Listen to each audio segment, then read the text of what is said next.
यह पहली मौत एक साजिश थी। मां के बाद अब पिता की मौत पर भी सवाल उठ रहे हैं। क्या आयुषी ने पिता की भी हत्या करवाई थी?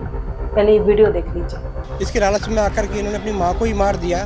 तो जो मेरे जीजाजी थे, दिसंबर 24 तक वो अस्पताल में भर्ती रहे थे। भर्ती होने के बाद में उनको प्राइवेट जगह पे बलराम और आयुषी मेरी भांजी ने रखा था और उसके बारे में किसी भी व्यक्ति को जानकारी नहीं दी थी। कुछ अपराध महीनों पहले लिखे जाते हैं और इस घर में भी कुछ ऐसी कहानियां लिखी जा रही थी और कुछ कहानियां पहली लाश मिलने से बहुत पहले ही शुरू हो जाती है। एक साधारण सा परिवार, एक पिता और एक माँ और 2 बच्चे, और बाहर से देखने में सब कुछ बिल्कुल सामान्य। लेकिन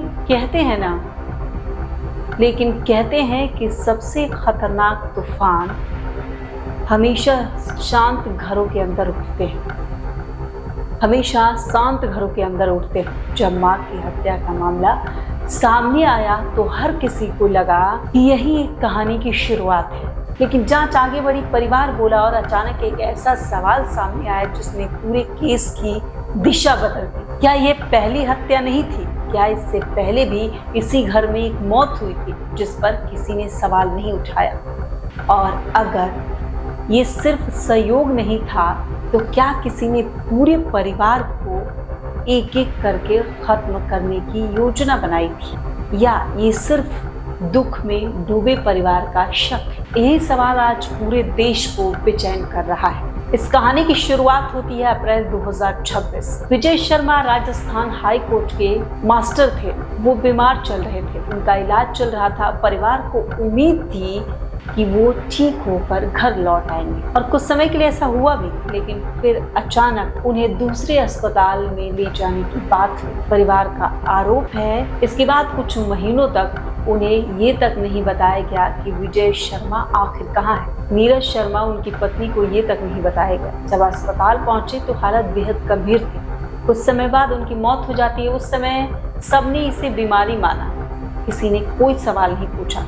लेकिन आज वही मौत फिर चर्चा में है। मां की हत्या के बाद जब पुलिस ने आयुषी से पूछताछ की तो आयुषी ने कई खुलासे किए। परिवार ने एक और शिकायत दी। आयुषी के मामा ने आयुषी पर आरोप लगाया कि पिता की भी मौत सामान्य नहीं थी। पिता की भी हत्या आयुषी ने करवाई है, इसकी जांच होनी चाहिए। यहीं से ये केस पूरी तरह से बदल गया। एक हत्या से 2 संदिग्ध मौतों के मामले में बदल गया। अब सवाल ये उठता है, क्या विजय शर्मा की मौत सचमुच एक नेचुरल डेथ नहीं थी, या परिवार के आरोपों में कोई सच्चाई है? क्या पुलिस को ऐसे सबूत मिलेंगे जो पूरी कहानी बदल दे?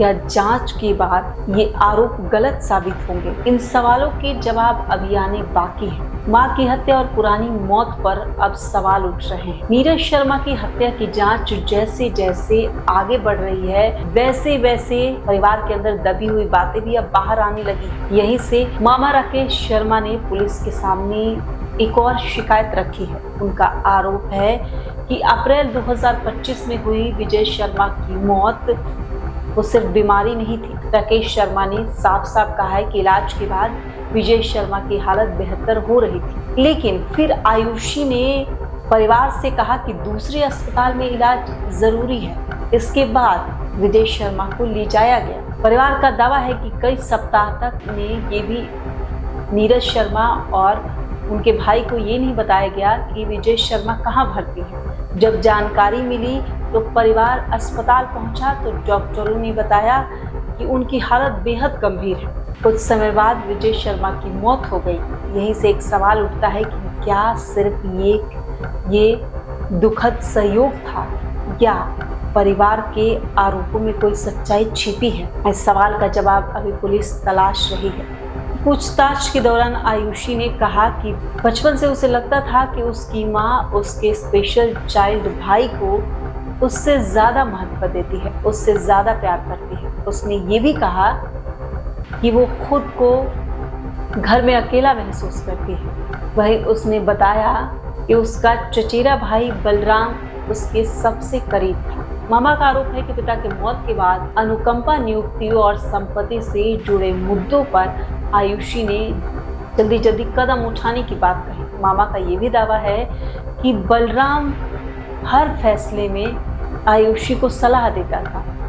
ये भी सभी आरोप हैं कि जिनकी जांच जारी है। उधर पुलिस ने बताया फिलहाल फरार बलराम की पुलिस तलाश कर रही है और आयुषी से पूछताछ में मानसिक स्थिति को बेहतर ढंग से समझा जा सके इसलिए कई डॉक्टरों को बुलाया है। सच ये है कि जो अभी सामने आना बाकी है।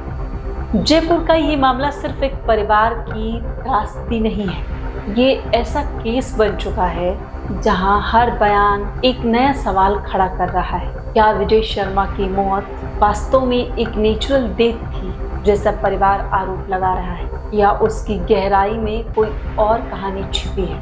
क्या मां की हत्या और पिता की मौत दो अलग अलग घटनाएं थी, या उनके बीच कोई ऐसा संबंध है जो अभी सामने आना बाकी है? इन सवालों का जवाब फिलहाल ना हमारे पास है ना आपके पास है। सोशल मीडिया नहीं देगा और ना अफवाह है ना वायरल पोस्ट। इनका जवाब मिलेगा जांच में, फॉरेंसिक सबूतों में, गवाहों के बयानों में और आखिर में अदालत के फैसलों से। तब तक पिता की मौत को लेकर लगाए गए आरोप सिर्फ आरोप हैं जिनकी जांच जारी है।